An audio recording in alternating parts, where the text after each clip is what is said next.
Hello and welcome everybody to Flicker Effect episode 295. It is Sunday, June 9th as we're recording this. I'm David Lott. Joining me this episode is Bobby Jackson. Hey, what's up? I'm here. Jascha Wilson.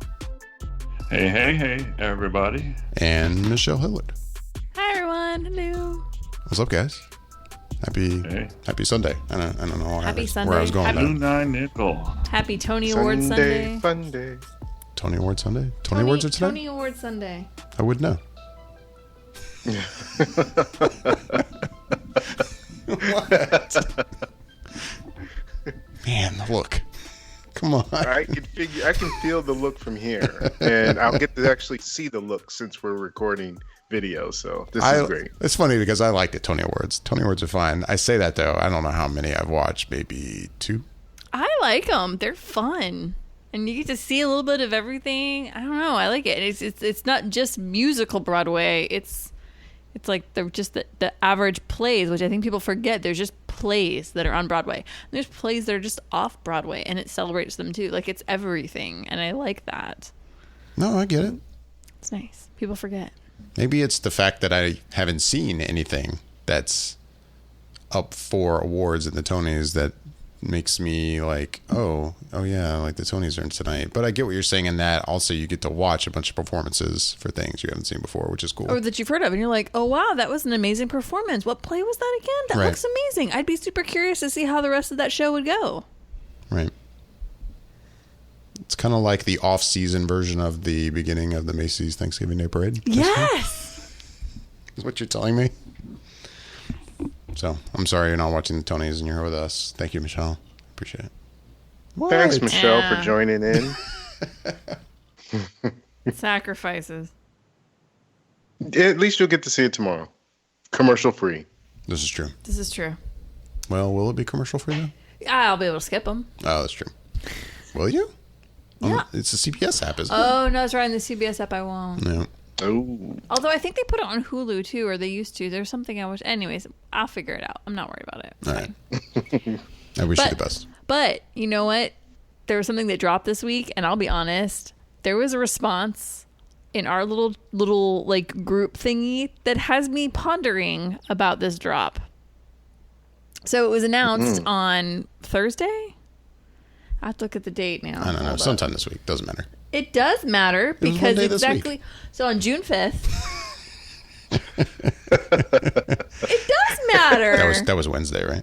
So Wednesday, June 5th, the Wonder Woman 84 poster dropped, or at least the first one of many to come. An image drop, yeah.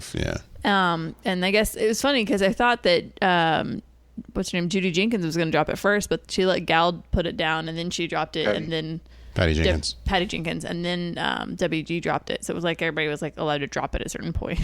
Right. I don't know. I guess they allowed Gal to do it first.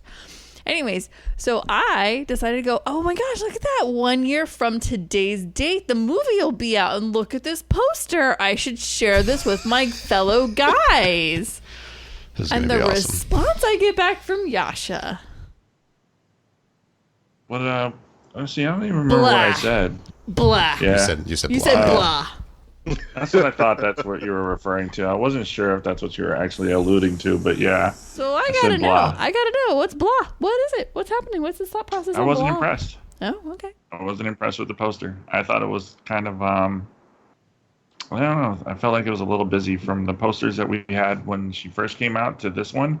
I don't know if they're just trying to play on the 80s because of the whole everything was very fluorescent at that time. But I don't know. I wasn't impressed. I was kind of like, whatever. Like it just, like it didn't resonate with me. And don't get me wrong, like I'm freaking stoked and excited to see this movie. Like I am. I'm ready to see it. Like I'm so excited, and I hope that it lives up to what the first one was, because I thought the first one was absolutely brilliant. Lots of fun. A very, very fun movie. And this poster just kind of didn't do it for me. I thought the other one was cool, simplistic. It was fun. There was a couple of different ones. The one with the silhouette, one with her arms crossed over her chest, one where she's holding her face. I mean, one where she's holding a sword. It's just like, yeah, she looks like a badass. And then this one, where it's all colorful, and she's just kind of there. I don't know what to. I just don't know what to take from that. Like, it's just so busy. Like, to me, it just. Well, I don't know. I guess it was too busy for you because for me, like, yeah, it's the colors are very vivid and they do kind of take away. But I will say, if you look a little closer, her costume. I mean, she's wearing battle armor. Like, I thought she was wearing battle armor. She's wearing gold metallic just armor. Like, yeah, right. Like yeah. literally No, on her upper thighs, like her shoulder. Yeah. She's got shoulder pad plating. Like, I'm like, Yeah. dang, Full what up is to her neck and what everything is like going to that, happen like- in this movie that would require her to wear Yeah. this outfit? Holy hell. Yeah. This is going to be awesome. I still dig the first outfit because of the traditional garb that she has. Like, it played. Like, Gal pulled it off. Like, I was just like, man, she looks like a badass. Oh, no, And totally. then take away from the fact that don't take away from the fact that she was a bona fide badass. And like I said, I think I said this in one of our shows, like, when we saw her in Batman versus Superman, I was like, if her movie is anything like the music and the action scenes that she was in, oh, it's going to be over the top awesome. And it was fantastic. I was just I was continuously impressed throughout the entirety of the thing. It was great. But with this poster, I was like, oh, okay. Yeah, I mean, I agree. Like, I like the original costume, and I like it because it harkens back more to the original costumes that we've seen in the comics and then even in the old TV show. But I think it even kind of evoked a lot from just her ancestry with the Amazons, and it really pulled together. This is like, man, So it's it's gold-plated a huge detour. warrior. Like, what is up? Like, what is going to happen to this movie? Like, this has me very excited and very curious. I'm like, what? I mean, look at that. I mean, she looks like she's in an 80s rock video, which it's in the 80s. Yes. So, boom. No. Yeah, and I'll it agree. is It does look like 80s, it's an so- 80s rock video. We'll have to put this photo up on the thing. Yeah. I like it. I mean, I'm not like overly like, oh my God, this is amazing, but I think it's a cool image. I think so too. I mean, it's not going to make up for the fact that they're not going to be in Hall H, but hey, That's a whole nother topic, and I But- think Bobby's No, already that covering that that. doesn't make up for that at all. It doesn't make up for that at all. I know Bobby's a little fired up on that one. I think we all are. Yeah, I mean, first off, I think with that poster that we have, it just kind of reminds me, because you kind of can see the W in the background, and for whatever reason, it's giving me shades of like old school WWF logo. Not that that's bad or Okay, anything, I but it kinda just see kind of that. reminds me of it, sort of. But they did say in an article I saw somewhere that she will still have her traditional costume, and in fact, I think it'll be from what I heard, it'll be kind of closer in color tone to the Linda Carter costume from the old 80s that. show. I think So it was because we saw a clip in Hall Yeah. H last year, and yeah, if I remember right, I think it did have that kind the of fight color to sequence it. in the mall. Yeah, in the mall. Yeah, it definitely harkens back to more of the Linda Carter Wonder Woman time frame. Right. I forget you guys evokes saw that. stuff about that. I mean, I can see all of what they're doing, like the W in the design, the colors, the armor, everything like that. I can see that, and I mean, you don't have to tell me that it's like I'm sure that they're going to have that traditional garb in there somewhere. You know, I mean, you just can't. I mean, this is clearly just her battling, but like I don't know. As far as my opinion of it, it's just like, okay. I was just kind of curious. I wanted more explanation other than blah. You bummed Michelle out. Yeah. You did. Sorry, man. I got that response back and I was like, oh, blah, huh? Like, well, fuck me. I basically threw my phone over my shoulder at work. I was like, well, screw that. Whatever. See if I ever share anything Well, again. Go I'm fuck not off sharing- and die then. All right, how about that? I'm not sharing anything else with you boys. Screw you. Blah. And take your toys and go home. Basically. So, I guess since we're on the subject of stuff, and you kind of talked about it a minute ago, with WB, they said that they won't well, the DC side of WB won't be in Hall H this year at Comic-Con, and it threw me off because for as long as I've been going, I'm pretty sure there's been a WB panel and they've had stuff to show. Obviously, there wasn't always DC movies, but they've still had that presence in Hall H. And this year they were saying that they're going to have something offsite at an event called Scare Diego, where they'll show, I guess, some of their future WB horror films that are coming out. I think it might have been one of them, but then they don't have a presence for their comic book movies, which just seems weird because we've got Wonder Woman coming out next June, I believe, and then you also have Birds of Prey and the Joker movie that comes out this year. So it just seems weird that they would not have anything to show us. And they're so known for having something every year. So it feels weird, and I don't understand. They at least to this point that I understand, they haven't gave a legitimate reason as to why they're not showing anything. But I don't know. It'll be different for sure. I mean, the only thing I saw from, I think it was Patty Jenkins on her, I don't know if it was Twitter, said something along the lines of they're not going to do any type of marketing push for Wonder Woman until like December. Really? So basically they're holding off showing anything so late. Until December. I'm pretty sure I read that somewhere. I will try to find it, but I'm pretty sure that's what I saw. I think I saw that on was it her Instagram? I thought it was Twitter, but maybe it was Instagram. Well, It's like, why? Though? Like, why, though? Like, I mean, with the success of the last one, it's not like you don't need to disappear completely. Like, I feel like with the success of Endgame, like, there was a push towards the end of when it was coming out. But it was very, very minimal when it came to the advertising because you know that it was coming. You know, that type of thing. And it's a big enough movie that it's like, hey, we could have a trailer just like a normal where it's like, hey, September, October, guess what? Here's your teaser.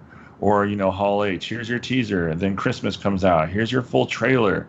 And then, you know, just start revving it up as we get closer and closer to it. Like, I don't understand why they would pull that. I mean, it's June 5th, 2020. So I guess if you start in December, that's 6 months. Yeah. That I'm fine with that. It's just, to me, I think the where it comes into a play is the whole Comic-Con Hall H thing. It's the area where you would get people the most excited. And last year, you guys said you saw some parts, and it was very much in the beginning stages of filming at that point in time. So now would be the time when I think Patty Jenkins had said maybe, I want to say a couple months ago, that she was saying the film's done, and she was kind of wishing that maybe they hadn't pushed that release date back on her request and that they could show it now. But that's like, well, if it's that ready, then why wouldn't you want to show at least a little bit of it and get people from Comic-Con hyped? I can understand if you want to save some money on budget and not have to, in marketing, and not market it until 6 months, you know, before the movie, especially being around Christmas time and can show it in front of Star Wars or whatever. That's fine. But, you know, I'm just thinking in terms of the Comic-Con diehard faithfuls, why wouldn't you want to show them something to get them all frothing, you know, for WB stuff or DC stuff? Yeah. I think pulling out of the whole Hall H thing is just why? Like, why? Like, at that point, it's like, okay, why even bother coming down? Like, this is like to run a booth outside of the convention center. Like, give me a break. I feel like that's lazy. And I feel like I know nothing officially has been said, but I feel like we've seen like reports that indeed it looks like Marvel was going to be in Hall H, but then it was when the announcement just happened for the D23 slate that because there's so much going to happen there, they still have not pulled out of Hall H. But it seems to be the consensus after the D23 stuff, like, oh, are they really going to show up at Hall H too and kind of basically circumvent everything they're going to do at D23 or not? Well, that's the thing. So I had not heard one thing either way. And usually you just take it up until they didn't show up, you just took it for granted that they were going to be there. Right. And then this year, I just haven't heard one way or the other saying that they were going to be there or they weren't going to be there. But I think popular assumption was that no news meant good news in the sense that I guess they will be there, but if they weren't, you would hear something about it, especially at this point when we're almost closing in on a month away from it. Right. You would think very shortly you would hear something if they weren't going to be there and saving it all for D23. But I suspect, and I had heard in the past, that not only will they be showing some of the Marvel stuff there, that they would also be showing some Star Wars stuffs. But that's all speculation and rumors. So we'll see. I mean, we should be getting the slate of stuff here in about a couple weeks, I guess. And so we'll start to know a little bit more. Right. Yeah. On a selfish note, I'm glad it's their year. They're going to go. Whoa, I I can't hear you, What Michelle. What was that? dogs could hear. Yeah, why is it a secret to everybody else?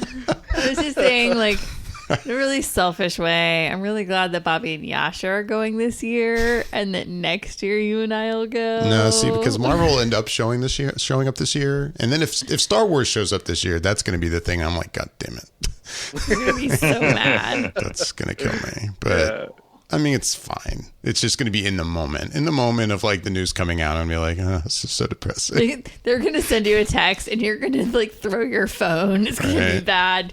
They're like, "Hey, David, so guess who just walked on stage?" Right. So, Michelle, was the assumption you saying sort of selfishly that Marvel, if they don't go this year, that they'll be there next year? Right. They may be like in 2020 they'll be there, and then David and I'll have the press badges.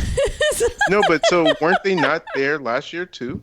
No, they weren't there last year. They weren't there last year. So then that would mean that they probably aren't going anymore. If they didn't show up 2 years in a row, I would say they're probably not going They're anymore. just done. Right, Yeah. right. But also with WB though, like WB was there last year and they don't show this year. Maybe they'll show the year after, and then I'm sure they'll. then yeah, David will be they'll like, probably "Let's show it get this this year. one." Right. But it's fine anyways. if you guys get to see the Warner Brothers DC panel. I really want to see the Marvel, panel.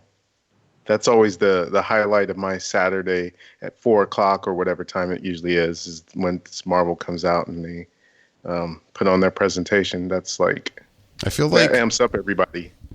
Yeah, it does. I feel like Warner Brothers does a really good job with the production of their panel. Right. Yeah. Marvel, though, just does a good job of knowing exactly the kind of things to show to make everybody ridiculously excited. So Right. for me, I would agree. Like if I had to pick one, I'd pick a Marvel panel over a WP panel probably any day.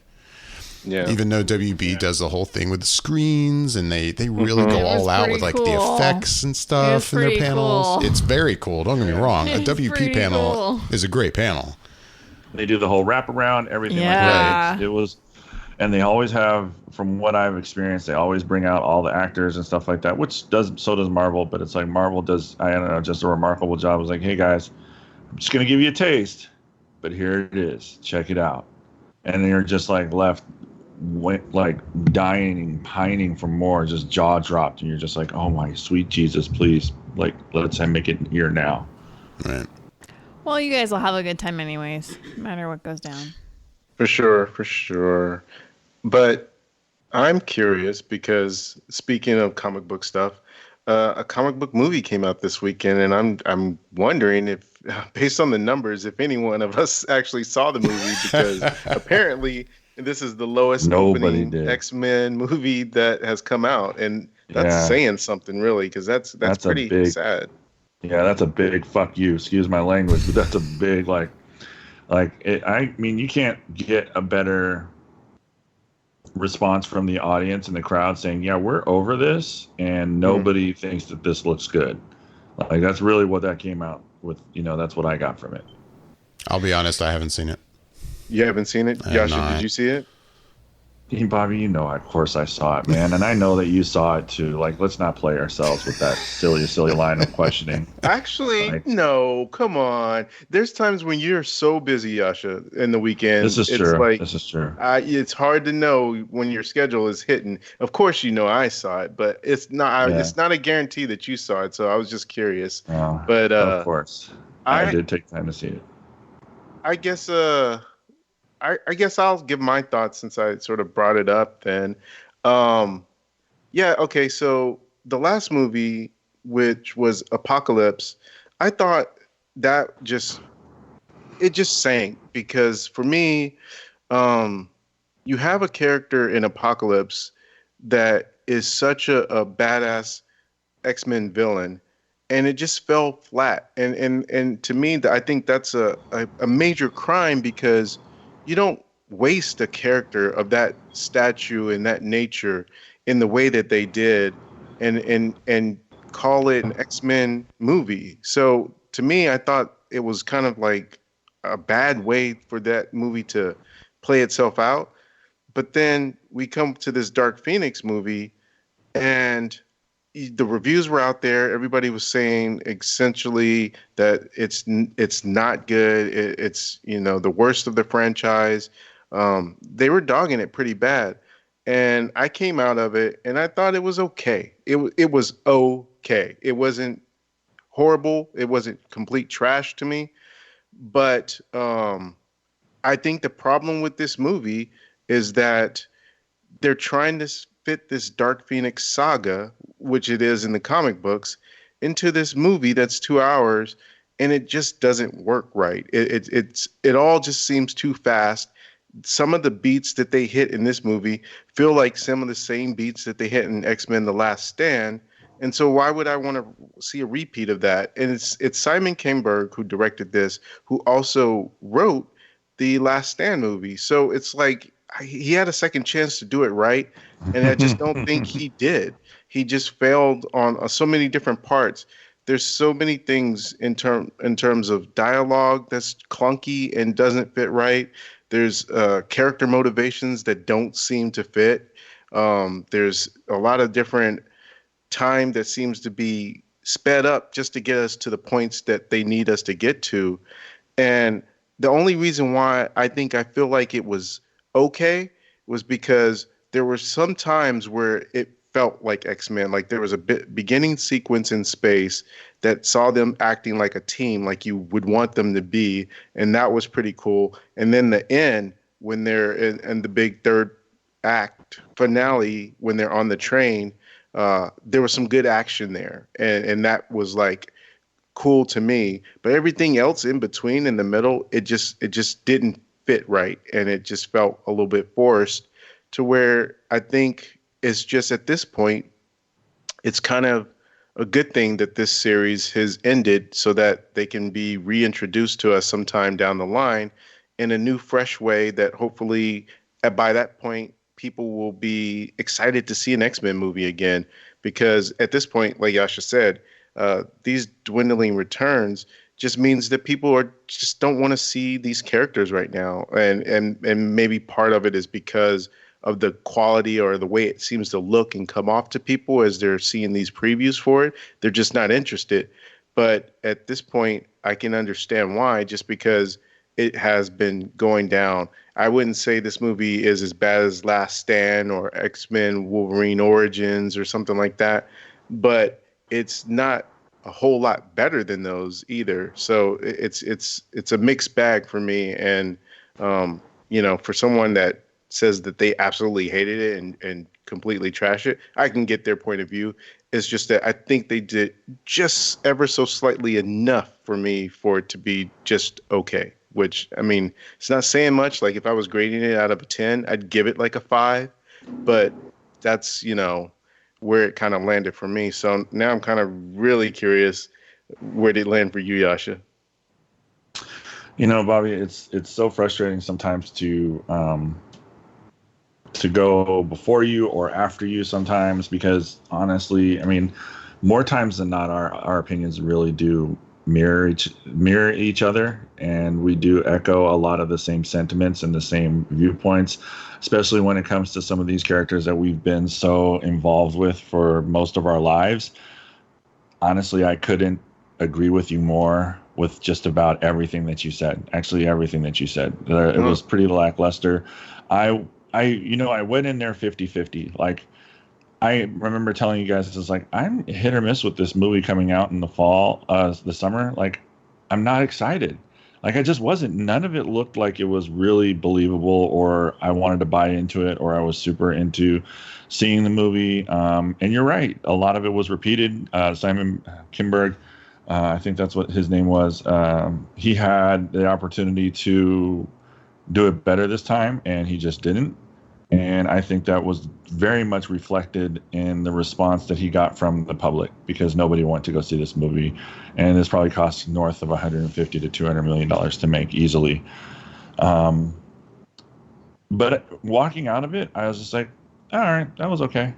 Like, I mean, I didn't hate it, but would I like tell people to like rush out and go see it? No, probably absolutely not. I would more than likely tell them like, you can wait for that to come out on Amazon Prime, or you can wait for that to come out on HBO. Like, it's not deep in any sense of the fashion. And I feel like a lot of these actors were definitely underutilized in what they have the capacity for when it comes to showing emotion or range of their skills. James McAvoy, Michael Fassbender, Jennifer Lawrence, Nicholas Hoult. These are all some of my favorite actors, and I think that they could probably have done so much more with some of these characters if they were given free range to do so. Evan Peters is another one. That guy's a massive, massive talent, and he was barely in the movie, like barely. And he is phenomenally gifted when it comes to his characters and his roles and stuff like that. And he just was like, it was a flash in the pants, and that's not a pun on his character Quicksilver. Like, he really was just there and then gone. I just feel like the movie was okay at best. Like, there wasn't anything that I can really be like, oh yeah, you should definitely go see this, because it's not there. Like, I just felt like there was a lot of missed marks, a lot of parts of the story that were changed from the original story. And Bobby, you said it best, and when you first started talking, is like, they call it the Phoenix Saga for a reason. Like, this wasn't just a 2-arc comic book story. This was like, what, a couple of years of just like dramatic events for these characters, and they try to smash it into an hour and a half to 2 hours of a movie, and it does not work. And honestly, it's like, I don't know if this is the kind of story that would actually work. Like, they would definitely need to have it span over the course of maybe 2, maybe even 3 films, and just revisit it. Like, have her come in, periodically and be this kind of like defining force, and then like have them try and face another problem while they're like trying to figure out what's going on with Jean.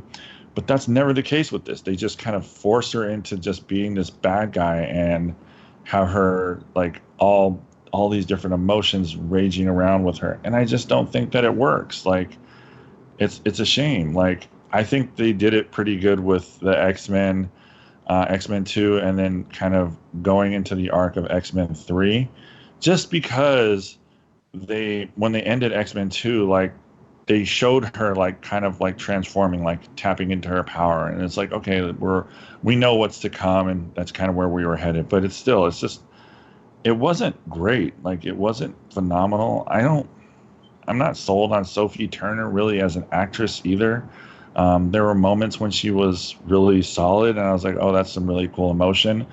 But for most of the time, she just kind of stands there with this very stoic look on her face. And she did that in Game of Thrones, too. There were moments when she did have some very powerful scenes, but more times than not, she just kind of stood there and talked and delivered her lines. Like, I'm still waiting for that defining moment where I just look and was like, oh, damn, she's gifted. Like, she's talented. But I haven't gotten that. And I'm just not necessarily a full-on believer just yet. But I mean, she's fine. I mean, I guess, but it's like at the same time, it's like the movie was just kind of blah. It wasn't all that, from the set design to the costumes to the music done by Hans Zimmer, who I love. And I just was like, yeah, this is even Jessica Chastain, who's a fantastic talent as well. She was underutilized and I don't understand her character so much. I mean, I get it why she was there, but it was still kind of stupid. Like, it was, Yeah. So anyways, that's my thoughts on it. I'm curious because I know Michelle is a huge X-Men fan. So, one, how did you not get a chance to see this? And 2, did you not really want to see it? Well, I mean, just life gets in the way, and some of you just don't get to go see movies sometimes. Which is kind of the case here. And I will say, like, I don't have a huge desire to see this. It kind of it didn't look good, but I am curious to see it. I'd like to see how they wrap this up, for lack of a better term. But I mean, from what I see, like, nothing in the trailers I've seen has gotten me excited. And I will say it's just interesting. Like, I feel like when I watch the trailers, like, I can see from the trailers that Jennifer Lawrence is phoning it in. And I'm like, come on. Like, I know she's been done doing with that it. for 2 movies now. Right. Yeah, like, she's I'm been like, doing that since the second one, for sure. Yeah. For sure. And I'm like, I know that you're not feeling this, but come on. But I don't know. It's frustrating hard. because it's frustrating. The whole thing is frustrating to me with the storyline. Like you're saying, Jascha, like, this isn't just we're going to cram this into a 2-hour, 20-minute situation and make it solved.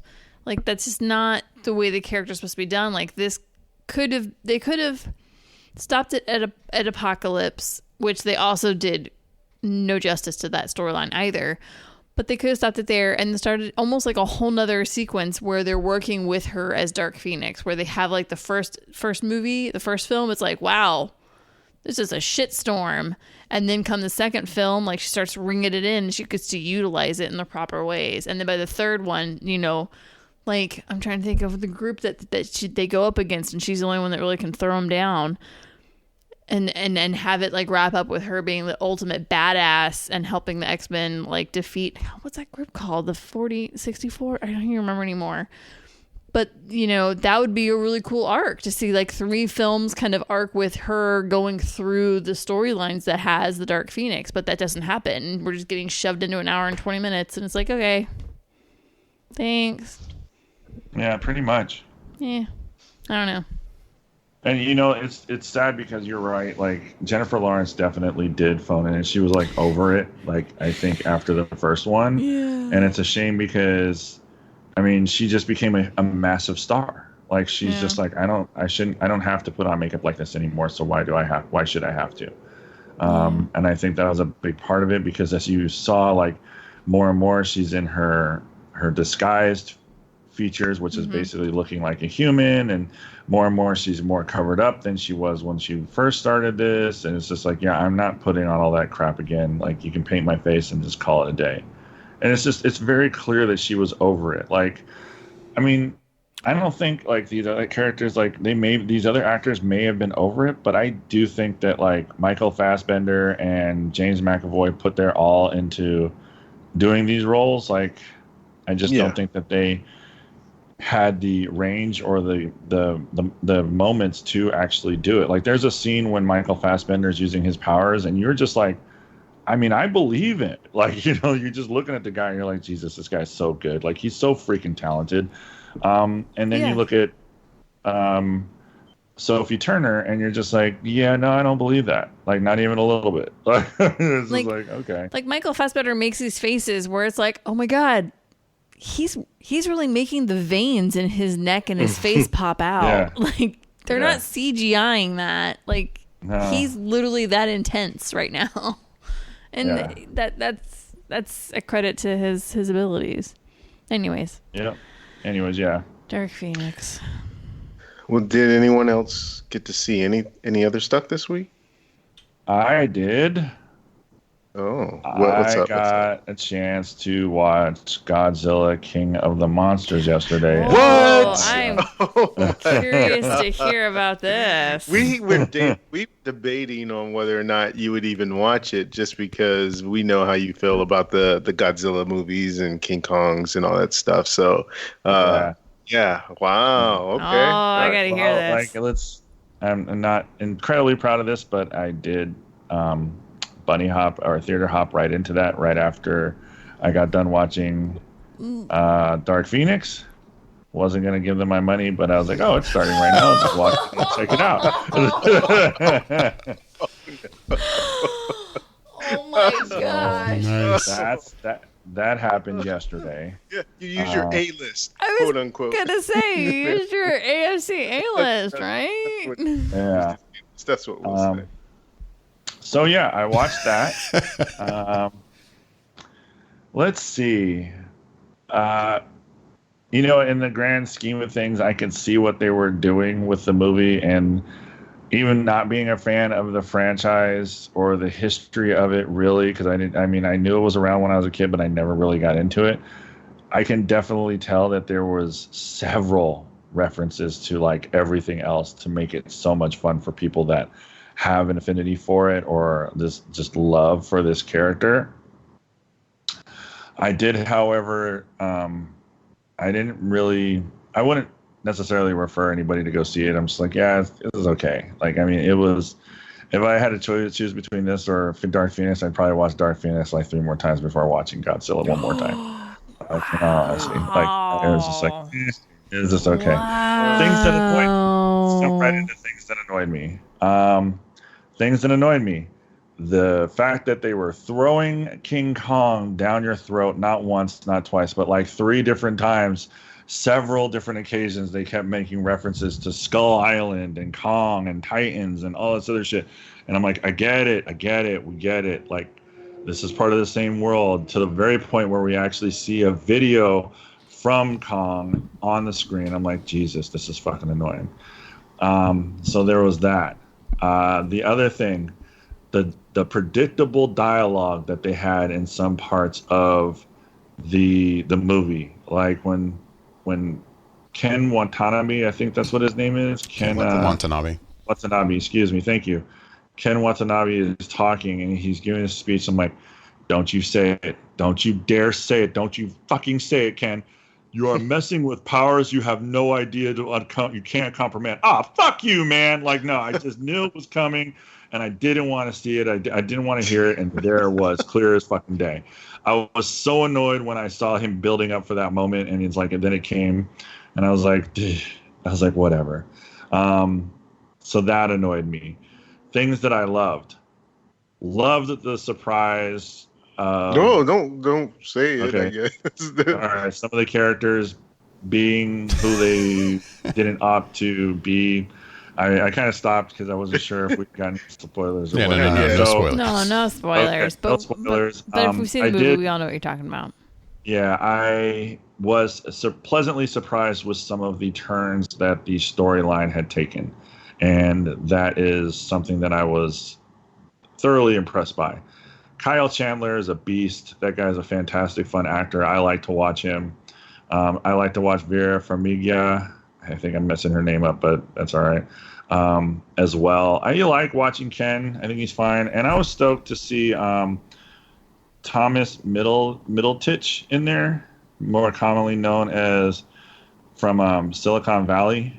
If anybody watches Silicon Valley out there, he is Richard Hendricks from Silicon Valley. And he started doing commercials, I think, for Verizon now. He's the new Verizon guy. Yeah. Yeah, he's a new Verizon guy. I thoroughly like him. I think he gets typecast a little bit, though. It looks like he's playing this nervous guy in almost anything that he does. I also really like Bradley Whitford. I thought his character was a lot of fun. So I'm not a fan of the big monster type of movies genre, which you guys kind of know, and anybody that listens knows as well. But I did find this relatively entertaining. It was okay. The surprise with some of the twists that they had definitely worked for me. I wasn't expecting that.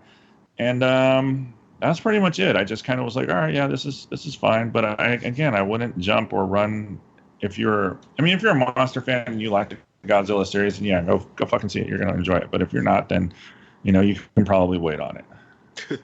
Well, I am a big monster fan, so I did make sure I went to go see this movie when it came out, and I had a chance to listen to David and Michelle's review of it, so I know what their thoughts are, and I know what Jascha's thoughts are now. And I think out of the 3 of you, my feeling about the movie is pretty close aligned to Michelle's, because, it's Godzilla, and I just want to see Godzilla fighting other monsters. And I think all of us can agree that we need more monsters and less humans in these movies, just like you need more Transformers and less humans in their movies. At least with Bumblebee, that one was a better balance. But this one, it's just they get in the way. It's like every time, literally and figuratively, every time they show up on screen, it it doesn't quite grind to a halt, but it's pretty close because a lot of the dialogue is very clunky for the humans. It's just their cookie cutter cliches of Dialogue. characters that you always Yeah. see in these types of movies. You've got the army Yeah. people, you've got the people who are trying to help save the world or save everyone. And the Yeah. worst thing to me about this, about the humans in this movie, is they do some things in this to you. You would think they want you to care about the human characters in it, but they do something right off the bat or pretty close to it to where you kind of like, well, I hope you die. And so I never gain back any of that trust for those characters after a certain point because to me they were on the wrong side of things. So already I wasn't a fan of the humans, but then getting to see the stuff with Godzilla and all his glory, and one of the things Michelle mentioned that I actually heard today when I was at the movie theater is something that I just love the sound of, which is when his lightning is charging up and you hear that. I was coming out of a theater and I was going past and it was literally at that point and I was like, oh, that's Godzilla. And it's just the effects sometimes are so great and so brilliant, especially with Godzilla. And I will agree that Ghidorah, he was lacking a lot of times in terms of his look and his design. But just seeing them fight and get that screen time was great. And I'll agree that they did do a lot of King Kong references. But I think that's for anyone who hasn't seen the other movies and seen this one, and just for them to be aware so that when King Kong versus Godzilla comes out late next year, well, technically it's supposed to come out in March, but I think they said that they were going to push it probably to August or September to get out of the way of some other stuff. But once that comes out, I think they're just sort of seeding that for people so that they'll be anticipating and expecting that, like you said, Jascha, that letting people know they're part of the same universe and world. So when that movie comes out, the people will be like, okay, now I want to see this. But yeah, overall, I did enjoy it. I liked it just because it gave me more of what the first one lacked for me, which was seeing Godzilla do his thing and being there and being the badass that he is. So it was cool getting to see that and getting that itch scratched. But aside from that, the humans continue to be a problem to me in these series. But I really guess there's not much you can do about it because you can't obviously have an hour and 40-minute movie of just CGI creatures. I mean, that budget would be astronomical, so they obviously can't, but they have to do a better job with the humans. I just think that that's the weakest point, and if you could balance that out, you'd probably have a really good and a big hit on your hands. But that's not the case so far, but I am still very much looking forward to Godzilla or Kong versus Godzilla. I still need to see Kong Skull Island. I haven't even seen it. Yeah, I haven't even seen it either. It's literally the first movie, like you said, David. Myself, I feel the same way as you about King Kong. I've never been a big fan of King Kong, but I actually liked King Kong in Kong Skull Island because they made him more of the good guy per se in the movie. And King Kong has never been more to me than just the afterthought of a lot of the other aspects of whenever he's been in movies, where this is when he's like you side with him in his the way that he is surviving and living. And I thought that was one of the good things about it. I mean, the humans, again, not necessarily the greatest and fully fleshed out type characters, but there was a good enough amount of action surrounding it and with King Kong that I thought made it work for me. Right. No, yeah, I want to check it out. But yeah, I think I might, maybe I liked it as little as Jascha did. Yeah, I think I you and Jascha are on the same Yeah. wavelength, and Bobby and I are on the other one. Yeah. Mm-hmm. But I Did also, you get to see any? Oh, sorry. Go ahead. I was just Michelle. gonna say, but I also come from the background that I never saw the first one, so I don't have that at all in comparison to the three of you guys. So, Right. what were you gonna ask, Bobby? What we've watched. Yeah, because I know you had mentioned in the podcast or some point that you were going to go see an indie movie. You were going to try We're to make seeing something this week. I haven't been to a movie theater, unfortunately, this week. I did finally watch, after the last episode of this aired, finally watched the first 2 episodes of Chernobyl. Yeah. What'd you think? I really like it. It's incredibly good. It's incredibly depressing. Yeah, I was gonna say it's done spectacularly well, and it's really well written, and it's really well done. But you have to be prepared. It is depressing as hell.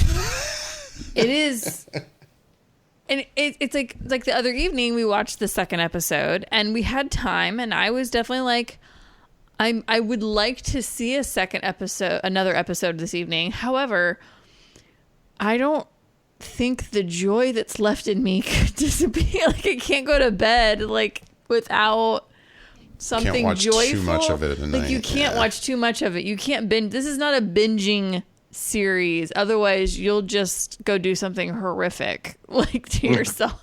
Like, do you know what I mean? Like, I'm just like, it's just really, it's depressing, but it's a good depressing.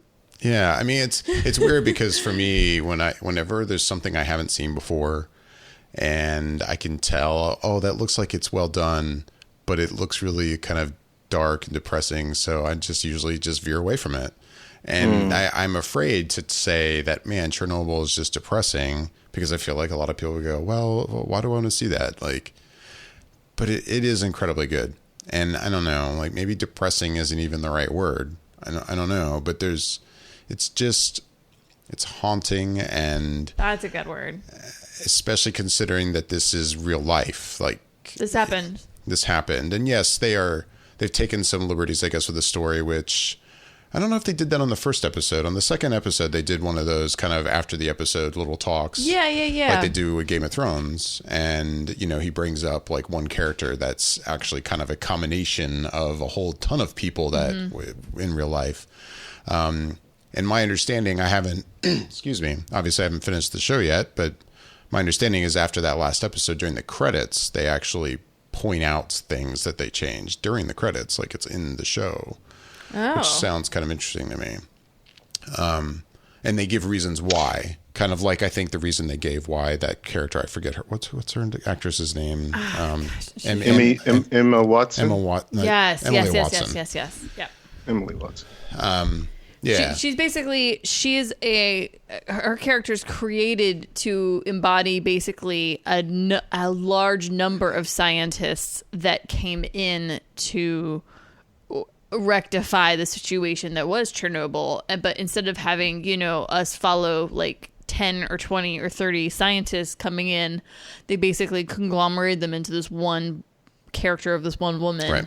Who's coming in with this knowledge, which I think is a smart thing to do, because I feel like people would just get bored if they had a ton of scientists suddenly show up. But with her, you care about her character and her knowledge and what she's bringing to the scene. Yeah. Which I think was crazy smart move on their end. Mm-hmm. No, I agree.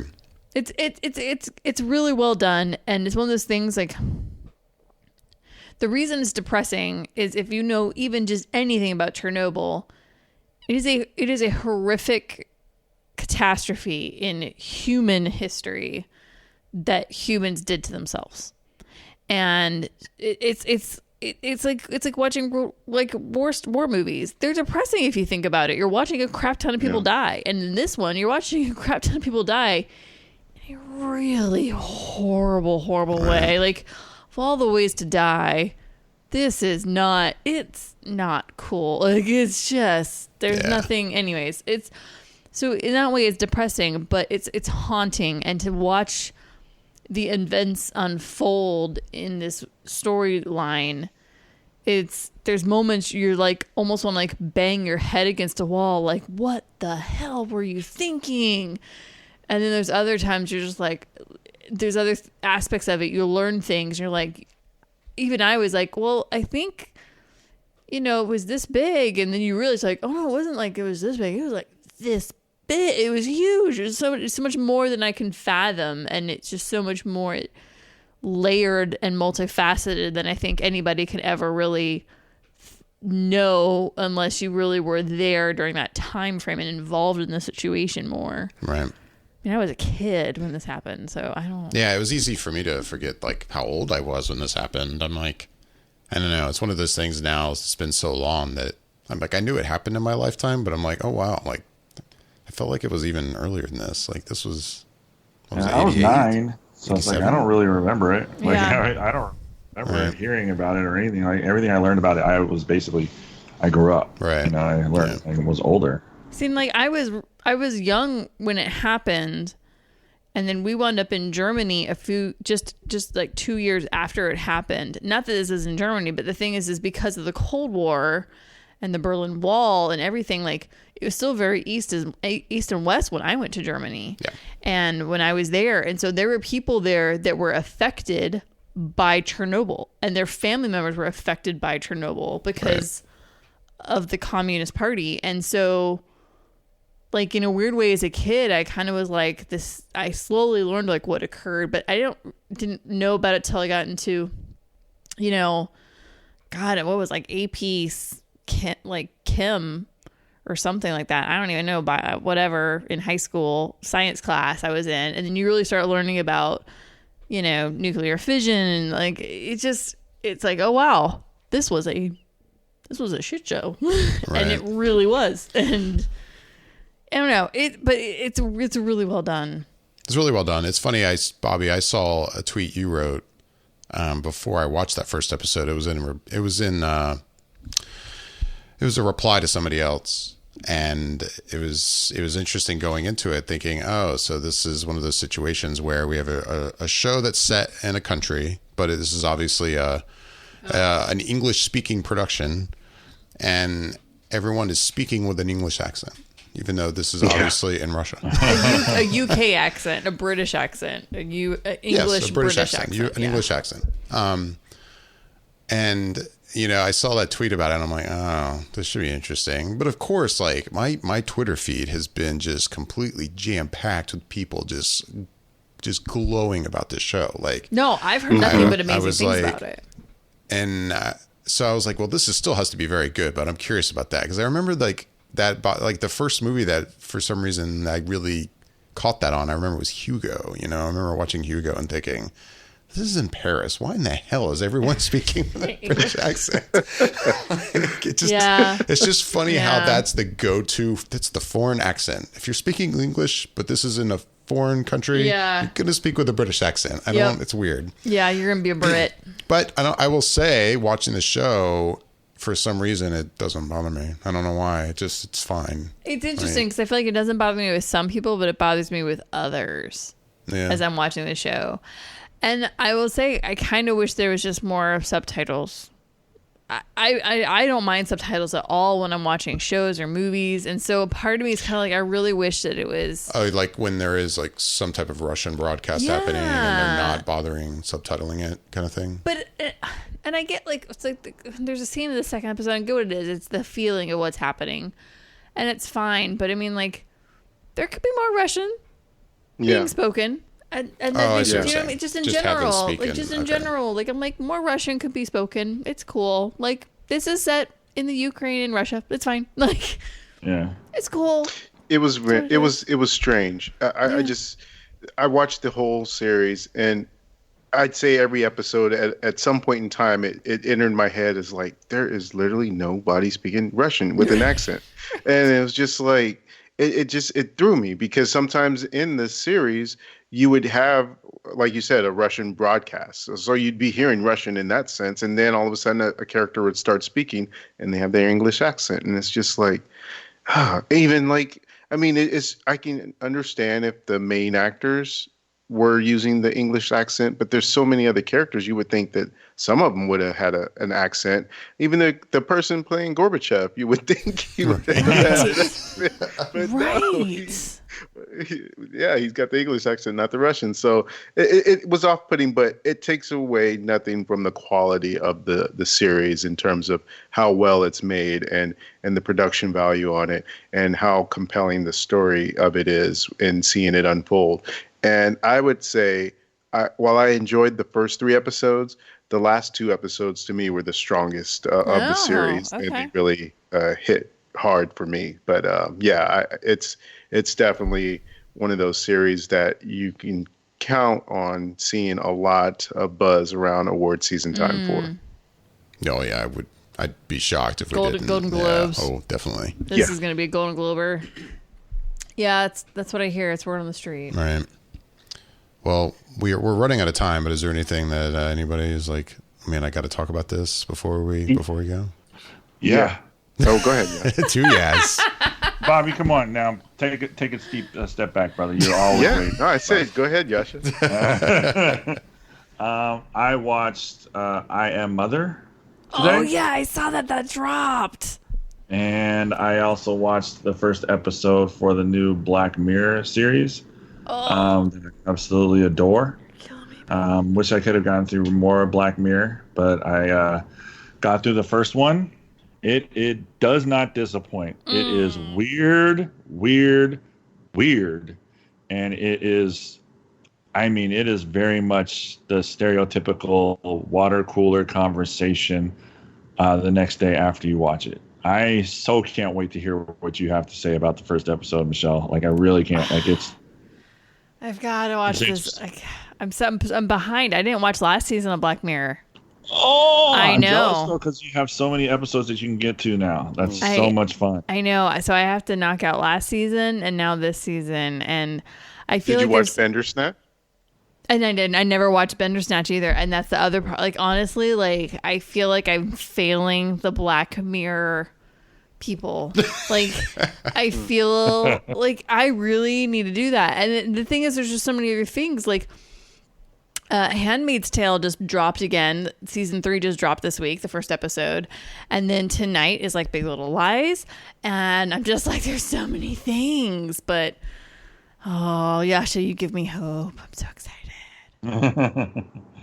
And then I also, as I said, watched I Am Mother. Yeah. And that didn't disappoint either. I genuinely enjoyed that movie. It's one to have conversations about too. Like, it's kind of like you can interpret it several different ways. Like, you really can. And I don't want to talk too much about it because I feel like if I dive too into it, it'll definitely reveal some of the storyline and the spoilers, if you would. But it was interesting. But so what do you think of Hilary Swank? Well, she was fine. She was good, but honestly, her role was relatively small. Huh. So don't get super hyped to get a chance to see her, but she did a really good job. But her character is like interesting, and it's like you can interpret her character a couple of different ways, and that's something you're just gonna like. You can have your own opinion about, or you can like. It is just interesting. Like it really was an interesting story, and I definitely liked it. Yeah, I wanted to see that. On IMDb gives it like a 6.8 on the rating, and I think that's undeserved. I think they deserve definitely like a 7.5 or maybe an 8 when it comes to what the story is and how it really kind of portrays itself. So that's it. That's what I've watched. You know, I try to make up in true fashion since I've been gone for a couple of weeks, and give my opinion and share some stories of what I have watched and surprise everybody with me watching Godzilla. Bobby, what were you going to say? Yeah. So I actually, well, just to jump on what he was saying in terms of Black Mirror, I did watch that as well. But having the fact that Jascha's only seen one and you guys haven't seen any yet, I'll just wait a little bit longer to get into that. But I have watched that. Can't wait to talk about it. Saw the first two episodes that are available for Swamp Thing, and this series plays very much like the person who's helped bringing it to us, which is James Wan. It has a horror element to it that I think lends itself very well to this character. And the first episode is a pilot, origin story. So it's kind of falls along the lines of what you would normally see from an origin story. But by the time the second episode kicks in, some interesting aspects start to kick in, and you really see the way that they're kind of making this feel very much like a horror series. And just sort of on a side note, it's already been canceled by DC Universe. There's a couple of different reasons they say, but I guess, in my opinion, the real thing is probably they just have a concern in terms of the behind the scenes, in terms of where they wanted this series to go and what kind of series they want it to be. And apparently it's no more. But so far, the two episodes I've seen, I'm into it, so I'll definitely keep watching that. I also had a chance to watch Fleabag, which is a show that I keep hearing a lot about. Haven't watched it all yet. I'm on season 1. I've watched the first 3 episodes, and it stars Phoebe Waller-Bridge, and she is such a quirky character in this, in that she's almost a character that is a ne'er-do-well that you don't really expect to root for, and at times you don't, because she's in the wrong about things. But she is a character who breaks the fourth wall and talks to the audience, and it's as the Brits would say, cheeky. And I think it's very delightful and fun. And along those lines, I've been watching the second season of Killing Eve, and if you haven't seen the first season, it's really good. And that stars Sandra Oh and Jodie Comer, and it's created by Phoebe Waller-Bridge, so there's a connection there. And it's about this sort of assassin that is played by Jodie Comer, and Sandra Oh is the person who's assigned to I think it's not MI6, but the real British sort of CIA group of people, and she's trying to track her down. And they have this very weird cat and mouse, but sort of like they have some sort of weird attraction towards each other, that it plays out in such a crazy, different and weird and quirky way. But I'm enjoying it. So that's season 2, and it just wrapped, I believe, last week. And Michelle, you sounded excited when I started talking about Fleabag. Did you want to watch that too? No, so I've heard really great things about Fleabag, and season 2's dropping or just dropped. So I decided to start watching season 1 because I have another friend who watches it, and she says it's really great. So I was like, okay, well, I hear things, and you're saying it's good, so I'm going to check this out. So I've already knocked out first 4 episodes, Bobby. So I'm already at one ahead of you. Oh, look at you. Okay. See, you're holding out. You have been watching stuff. It's so good. She forgets what she watches. I don't forget what I want. I'm joking. No, it's super good. The writing is killer, and the main actress is so good, and it's just so refreshing to see. Honestly, again, it's kind of like a little bit the inside, I think, of a woman's minds, and the way they think and the way they perceive things. Like, I think a lot of people like write women off sometimes, like, oh, well, it's almost like the weird adage, like, sugar and spice. It's like, no, we're dirty, horny, nasty, not great people too sometimes. And like, it's like she gets into it. Like, she's like, no, I'm basically a piece of crap, but I'm a lovable piece of crap. And like, that's how I think most people are. And it's honest and good and funny and smart and cheeky. And I'm really enjoying Fleabag. I'm very happy with it. And I'm probably going to start locking that one down. There's just so much stuff out there right now. Yeah, I keep trying to cram it all in. So let me finish my list off really fast. So I got a chance to see Ma, and Ma was very it was not that great. Octavia Spencer's great in it. She's chewing scenery. She plays this, I guess, sort of a character that's on the outs, and she was not had the greatest childhood growing up, and so she meets these group of friends that are the children of people that she went to school with, and she tries to exact revenge on these kids to get back at their parents. And I would say the last 20 minutes were good, but up until that point, it was just kind of like, yeah, okay, it's cliche. And so I would say you could probably wait on that one. But I did enjoy that last 20 minutes.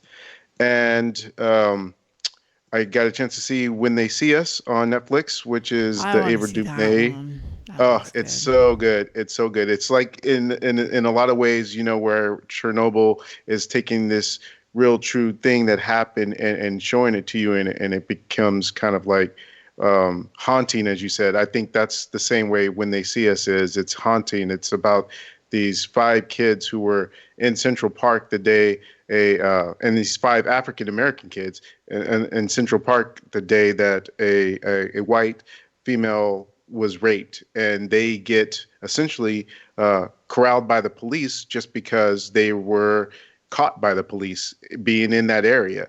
And it shows you their whole time that they go from being caught to where they get incarcerated for this crime that they did not commit, and shows you throughout the release of them and in terms of when they were in jail and their whole story.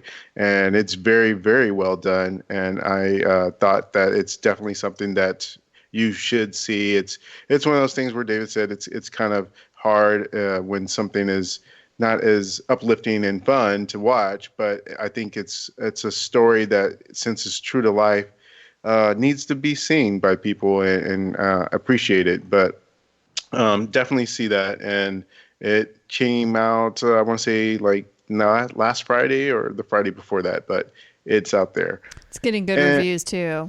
People are Yeah. really. It sounds like it's going to be another Golden Globe kind of situation. That's going to be a Absolutely. good one. I really want to see that one too. For sure. And the last thing on my list is I got a chance to see Rocket Man, and that is the sort of a musical fantasy slash biopic of Elton John. And it was great. I thought the production value on it was so much more than, not to compare the two movies, but last year when we had the Queen movie, all of a sudden I forget the name of it. Bohemian Rhapsody. Thanks. And that one was like more of a straight telling of a biopic, kind of in the traditional form. This is different. It feels sort of like a musical at times, and people just break out into singing, and there's production value in dancing and singing, and it tells his whole story. And yes, there's the familiar beats that you find in every biopic of any rock star, so per se, where they have the drugs and the alcohol, but I think they did it in such a clever way. And Edgerton is like, Taron Egerton, I guess, is so good as Elton John in this. I feel like he was like, Rami Malek, hold my beer, because this was fantastic. He is absolutely off the charts good as Elton John in this. So I can't highly recommend this enough. If you want to go really see a wanna see movie that. that's really good, go check out Rocket Man. I really want to see that. Yeah. No, I want to see that too. Yeah, it's on the that list. was one that, because of the weekend it came out, I was like, oh man, I couldn't fit that one in as well. Yeah. Anyway, yeah, with that, I think it's time to wrap things up, unfortunately. As always, we would love to hear back from everyone listening or watching. You can email us at feedback@flickereffect.com. You can also find us on on Twitter and Instagram at flicker_effect, and on YouTube, youtube.com/flickereffect. Next week, we've got Men in Black International. Which I do want to see, actually. You say that like Which that's I don't want shocking. to see, actually. You don't want to see it? See? You don't want to see that? Not really. It's not doing anything for me in terms of standing out and making it look like something that would be a fun addition to that Men in Black, this series. So I'll watch it. I'm going to watch it, but I'm not excited to see it. No. Oh, I'm excited. I think Chris Hemsworth does comedy really well. Yeah. So I am really excited to see what he does with that. Yeah, I am too. I'm surprised to hear that anybody wouldn't be that interested in seeing it. I think it looks really, really fun. Yeah. Yeah. But yeah, so we'll probably be talking about that next weekend, among other things, I'm sure. Yeah. With that, I'm David Lott. Bobby Jackson? I'm Jascha Wilson. Michelle Hillard. Thanks for listening.